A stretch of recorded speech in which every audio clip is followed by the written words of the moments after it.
3 ঘন্টা তোর পিছনে খাটলাম, সে 2:30 থেকে এখন কটা বাজে দেখ? তোর বললাম আমার একটা রিলস ধরে দিতে, তুই ধরে দিলি। বাড়িতে হাট রেখে গেছে গাইস, টাটা।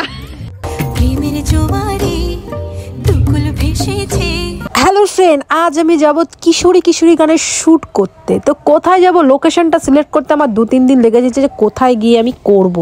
তারপর আমি ফাইনালি ভাবলাম যে পৃথ্বী তো আমাদের বাড়িতে রয়েছে, আর পৃথ্বীর বাড়ির সামনে তো সুন্দর সুন্দর প্লেস আছে, তাহলে এক কাজ করি, ওখানে গিয়েই আমি ভিডিওটা শ্যুট করি। তোমরা কি বলো? তো সকাল সকাল শ্যাম্পু করে আমি আমার টোল টোপনা নিয়ে বেরিয়ে পড়েছি। এটা হচ্ছে আমার টোপলা।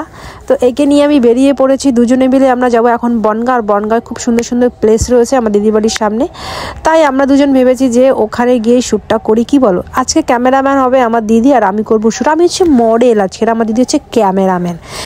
আমার দিদিকে আজকে প্রচুর আমি খাটিয়ে নেবো, জম খাটাবো, কিন্তু টেরও পাবে না। তো এটা দেখো ব্রিজ, এই ব্রিজেই আসবে একটু পরে শ্যুট করতে। আর দিদির বাড়ির পাশে একটা বিয়ে বাড়ি আছে, ভাবি যে বিয়ে বাড়ি যাবো কি যাবো না। তোমরা কি বলো, বিয়ে বাড়িতে কি যাবো? ওদিকে তো পৃথ্বী পুরো রেডি যে আমাকে নিয়েই যাবে, আমাকে না নিয়ে ও যাবে না। বিয়ে বাড়ির কাণ্ড আমি পরে বলছি। ওদিকে যে আমার দিদি যে কী কাণ্ড ঘটিয়েছে আমার সাথে, কি ঝামেলা সেটা চলো তোমাদের সাথে আমি পরে শেয়ার করছি। তো সকাল সকাল না খেয়ে বেরিয়েছিলাম, আর এই দেখো নারকেল খাচ্ছি। এই বাড়ির নারকেলটা এত টেস্টি কি বলবো, বসে বসে তো সেই খেয়েছি নারকেল। পিঠ থেকে বলেছি যে একটা পুতো নিয়ে আয় বাবা, পুতো দিয়ে দুমদাম করে ফাটিয়ে খেয়ে নিয়েছি। তারপরে নারকেল খাওয়ার পরে খেয়ে নিলাম লেবু, যেহেতু আমি বাড়ি দিয়ে খেয়ে আসিনি। তারপরে খেয়ে নিলাম লেবু আর নারকেল, জাস্ট অসাধারণ ছিল। আর আমার ছোটোবেলায় না এরকম করে নারকেল খেতাম, আমার এরকম করে নারকেল খেতে খুব ভালো লাগে, খুব পুরোনো ছোটোবেলার স্মৃতিগুলো আমার মনে পড়ে যাচ্ছিলো। তারপরে খেয়ে নিলাম দেখো লেবু। তো এখন আমি যাব বিকাল রেডি হয়ে, মানে শ্যুট করতে। দেখতেই পাচ্ছ ব্রিজে নেমে পড়েছি শ্যুটিং করতে। একটু লজ্জা লাগলো প্রথম আমার না খুব লজ্জা লাগে, অনেক লজ্জা ঘিন্না, মানে চেপে রেখে আমি শ্যুট করি। আর ব্রিজের লোকেশনটা কেমন আগে সেটা বলো, অসাধারণ না? আমার তো খুবই ভালো লাগে। কোনোদিন দেখবা যে এই জায়গাটা আমি ভাইরাল করছি, তারপর দেখবো সবাই শুধু এইখানেই ভিডিও করতে এসছে, এইখানেই দেখবে এরকম একদিন হবে। আমি বললাম কি করে এখন আমি শ্যুট করবো, তার জন্য দিদির বাড়ি এসেছি। কিশোরী গানের ওই মাথায় গেছি, সূর্য এখনো ডোবে না। এই মাথাটা ঘুরে পাচ্ছি, সূর্য এখনো ডোবে না। আমি কখন কিশোরী শ্যুট করবো? এই সূর্যটা ভালো হয়েছিল না বন্ধু? কিন্তু আর একটু অন্ধকার হতে হবে না, আমাকে সূর্যটা একটু লাল হলে ভালো লাগে। লাল হবে আর একটু অন্ধকার হতে হবে। দেখো আমাদের এখানে কত সুন্দর।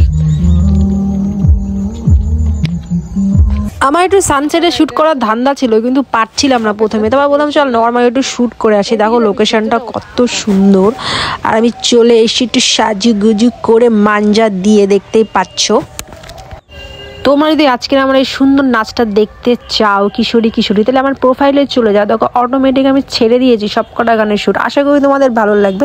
যদি ভালো লাগে একটু লাইক করো, তোমাদের ওইটুকুর ভরসাতেই তো আমি মানে ভিডিও বানাই। প্লিজ একটু সাপোর্ট করো। তো দেখো সানসেট হচ্ছে, আর আমার এখানে শ্যুট করা কেমন লাগছে বলো তো?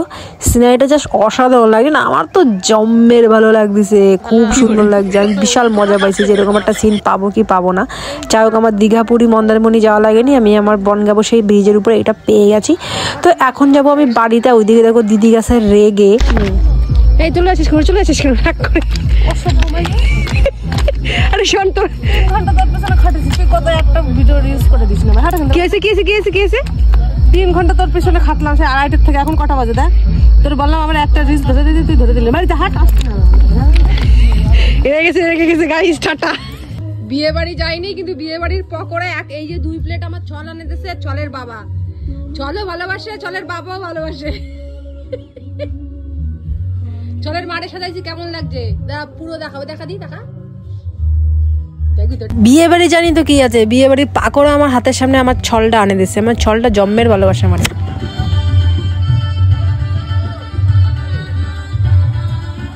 ওই দেখো বিয়ে বাড়ির আমি মজা নিচ্ছিলাম জানলায় বসে। ওইদিকে বিয়ে হচ্ছে, বাজি ফুটাচ্ছে, কন্যা যাত্রীরা এসে সেই মজা। আমি ঘরে বসে হালকা পাতলা মজা নিচ্ছিলাম। ওদিকে আমার ছেলে হাজির হয়েছে আইসক্রিম নিয়ে। বুঝতে পারছো, আমি বিয়ে বাড়ি যাইনি তো কি, বিয়ে বাড়ির সব খাবার পাই টু পাই হিসাব দিয়ে আমার পোলা আমার জন্য নিয়ে আসছে। কি বলছিস? আর ভাসতেছে কিনা এতটা খাইছি আমি খাইছি।